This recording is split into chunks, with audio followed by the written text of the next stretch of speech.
Hi guys. Just get that. There we go. All right. So our video for today, I can take this off. We are going to be starting our next note packet. Now, Unit 2 is very short. All right. We're going to get through this thing pretty quickly. I think it's about a week. I will let you know definitively once I have a test date. But there's not really a lot in this one. However, the stuff in this unit you have to know for pretty much the rest of the year.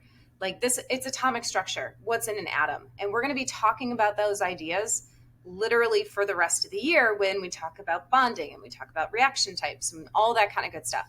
So this is really foundational information, especially once we get to the kind of the second half of this unit when we dive into atomic number and mass number and all that kind of stuff. Okay, so first things first. We are going to spend the first couple of days just talking about the history of the atom. And what we mean by that is the history of the development of atomic theory.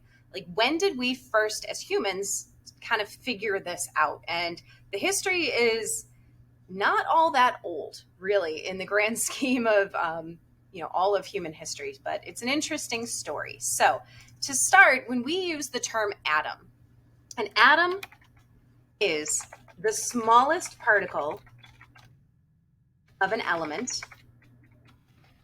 that retains the properties of that element. Think of atoms like being the building blocks for everything else.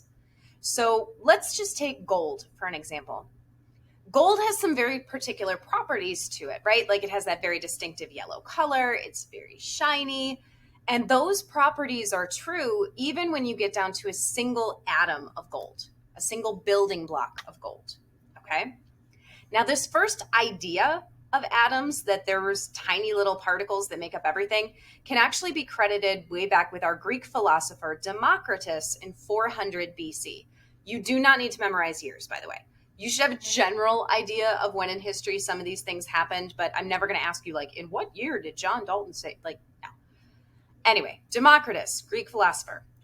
Also, Democritus being responsible, or I guess famous, for coming up with the concept of democracy. So pretty important guy in terms of human history. Now, he came up with this idea of atomos, which translates to the English as atoms. That all matter is made up of tiny, indivisible particles, meaning pieces that cannot be any smaller. And he had this thought experiment when he was trying to describe this to people. He said, imagine having a block of clay, and you cut the clay in half and you throw half away. And you take that little bit and you cut it in half and you throw half away. And you take that little bit and you cut it in half and you throw half away. Eventually, you are going to get to such a small piece of clay, you cannot cut it in half anymore. And that's what he defined as the atom, okay? Now, we're going to fast forward a lot, right? So we have the fall of the Roman Empire, and we have the Renaissance and Middle Ages, and I'm telling them out of order, but there you go. So there's a lot of things going on, right? Dark Ages going on here, all the way until 1803, when an Englishman by the name of John Dalton published a book called The Skeptical Chemist. And this was really what we say is the start of chemistry. Everything before that, while there was good science going on during the Renaissance and those types of things, it tended to veer more into the world of alchemy, where it wasn't just science and there wasn't really the scientific method. It was more,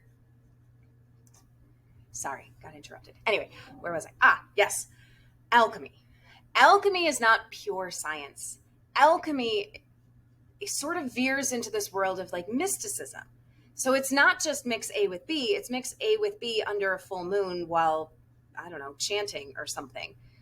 But John Dalton, father of chemistry, and in his book, The Skeptical Chemist, he outlined an atomic theory of matter. Now, in science, when we use the word theory, that's like as close as we get to truth. I know sometimes the word theory you think is just kind of interchangeable with this idea of like, it's a guess, it's a theory. But when we use the word theory in science, there is a lot of evidence and proven fact behind that, backing it up. So if something is labeled like the theory of relativity, we're pretty gosh darn sure that's actually how it works. So his atomic theory, though, said the following things.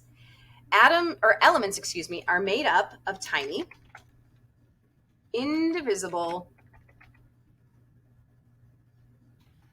particles called atoms. So you'll notice this very first point is the exact same thing that Democritus said back in 400 BC. John Dalton just reiterated it. Now, we know now, though, that this is not entirely true. And it's this idea of being indivisible. Because the reality is, atoms can be divided. That's what happens in an atomic bomb. That's what happens in the sun. Any nuclear reaction, like a nuclear power plant, you are splitting apart atoms. So that's not entirely true, but it's a good place to start. All atoms of a given element are identical. So he said, like, there's something inherently similar about atoms of gold. There's something that makes them all gold. Wasn't quite sure what that was yet, but he knew they're similar. And that each type of element differs from other elements. So there is something then inherently different about oxygen versus nitrogen, both in terms of its mass and properties. Atoms are neither created nor destroyed in a chemical reaction, but rearranged. This idea that when you have a chemical reaction, you can't make atoms out of nothing, and you can't just make atoms disappear. You have these building blocks, and you can rearrange them all you want to make new compounds and mixtures and whatever, but you still have the same number of building blocks. This is known as the law of conservation of matter, and this holds true for any chemical reaction or any physical process like boiling or melting or sublimation, whatever. It's not true, though, again, for nuclear reactions, which we talk about later in the year. The last thing John Dalton said, compounds are formed by combining different elements in definite ratios. So, for example, a compound would be something like H2O. Oh. My goodness, why are you being goofy? There we go, H2O. Fighting with formatting right now, guys. There we go, did it. So this is a compound. It is made up of hydrogen and oxygen bonded together in a definite ratio. Water is always 2 hydrogen to 1 oxygen. If you start messing around with that ratio and make it, H2O2, that's not water anymore. That's hydrogen peroxide. So a compound is when you take 2 or more different elements and combine them in a definite ratio. Fast forwarding a little bit. Now you'll notice John Dalton's atomic theory says nothing about protons or neutrons or electrons or any type of subatomic particle. In his brain, John Dalton envisioned atoms as being like tiny little marbles, solid little spheres of matter, okay? Now fast forward 30-ish years, and a scientist by the name of Faraday did some experimentation and realized that atoms actually have stuff in them. They contain particles with an electrical charge.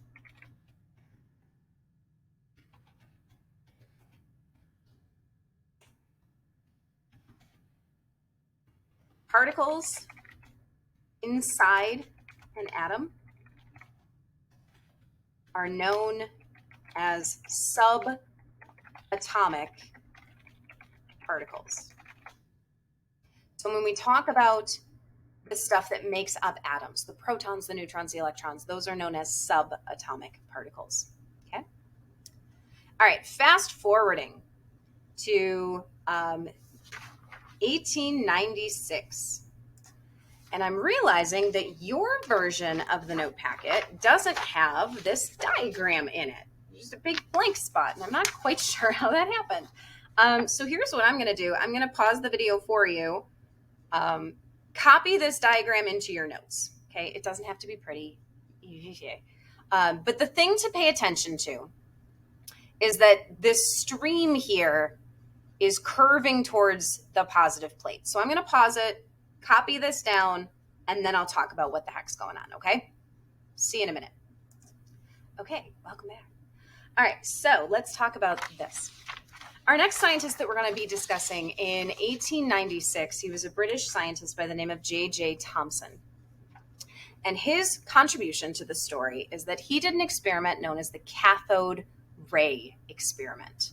Here's basically what it was. He had a glass tube and he hooked it up to a vacuum and he pulled all the air out of it. So it was literally an empty glass tube. And he set it up so that he had a positive electrode on one end, negative electrode on the other end.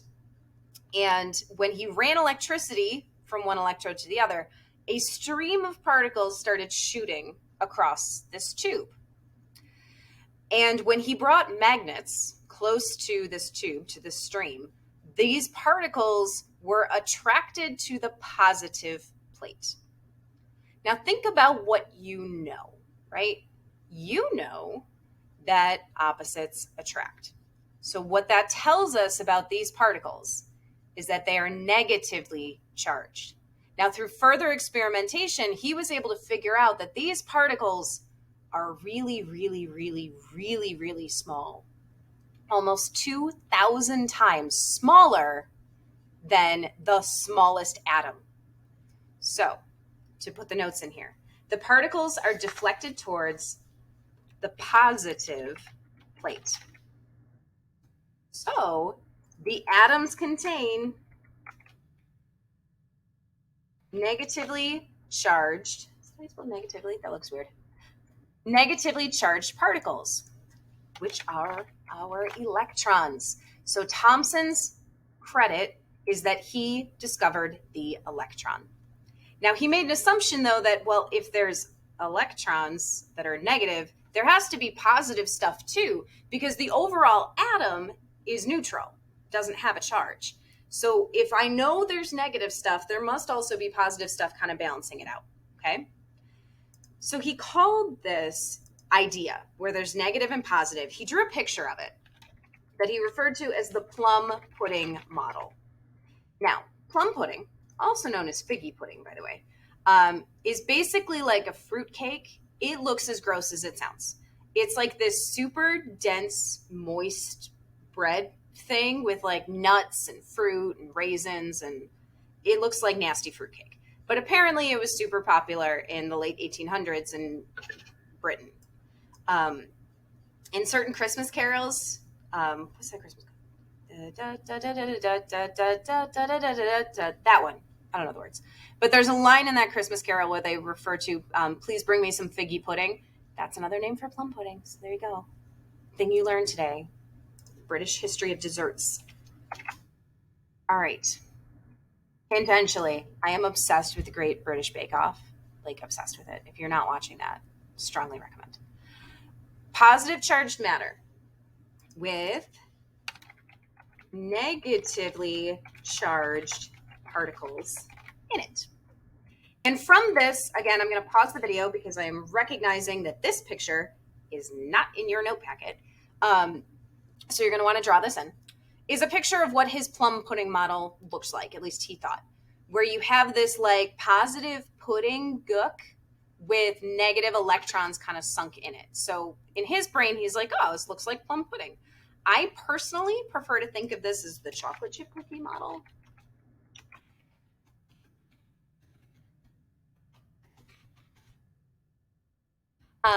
And the reason I like to refer to this as the chocolate chip cookie model is because to me it looks like a chocolate chip cookie, where you have the cookie part is all positive, and then the chocolate chips little negative bits are the electrons that are sunk in it.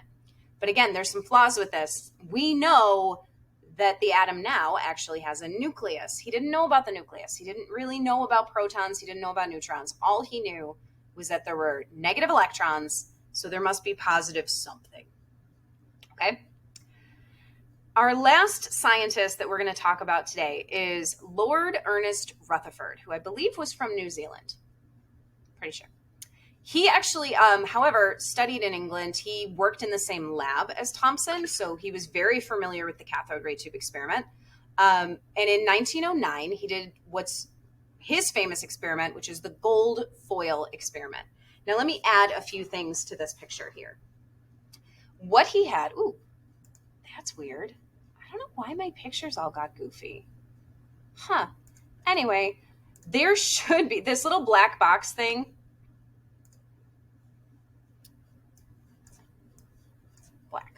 There, save. This black box thing should be up here, okay? So I'm just going to make a black box up here.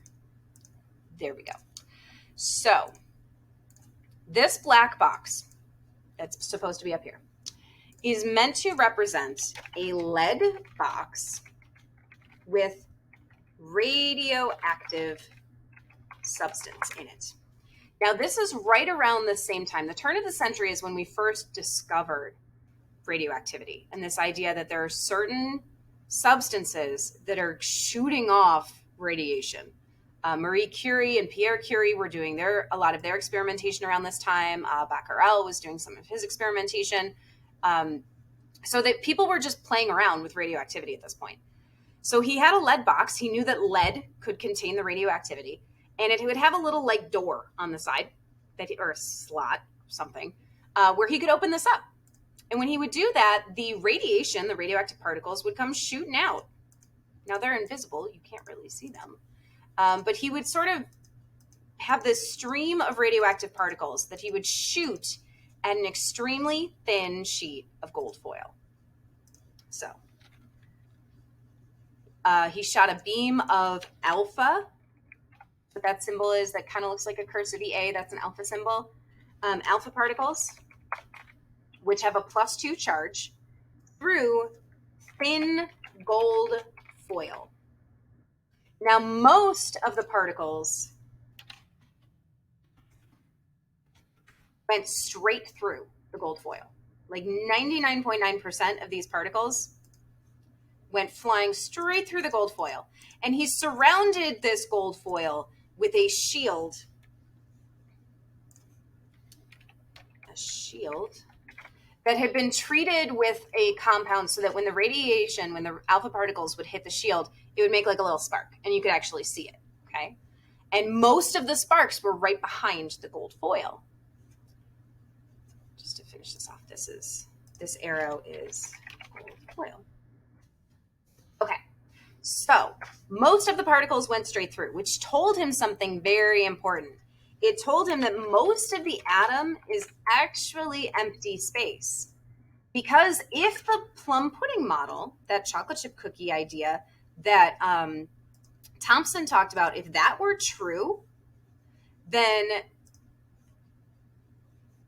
sorry guys. Okay, so if the plum pudding model were true, what we would expect to see is that these alpha particles should be bouncing off this gold foil like it were a wall. But they're not. They're flying straight through because they're not hitting anything. However, some of the particles get deflected. And the little spark shows up over here. Or maybe over here.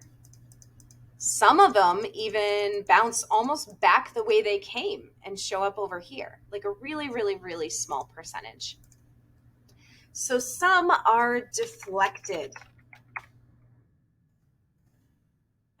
Formatting so badly. There we go. That's better. Okay. They must be hitting a dense, positive region.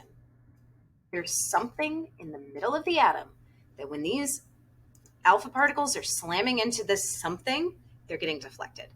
And we know these alpha particles are positive. So whatever is deflecting this is probably also positive because like charges will repel, and that's what's happening. So he discovered the nucleus. That's what he had found. The atom is mostly empty space with a small, dense, positively charged core. He discovered the nucleus.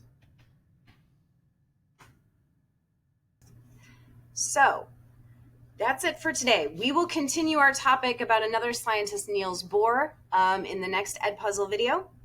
So for now, when I see you in class, guys, we'll talk more about all these different experiments. Just make sure you have a sketch of the gold foil experiment. You have a sketch of the plum pudding model, and you have a sketch of the cathode ray tube experiment in your notes as well. Okay? See you soon. Let me know if you have questions. Bye.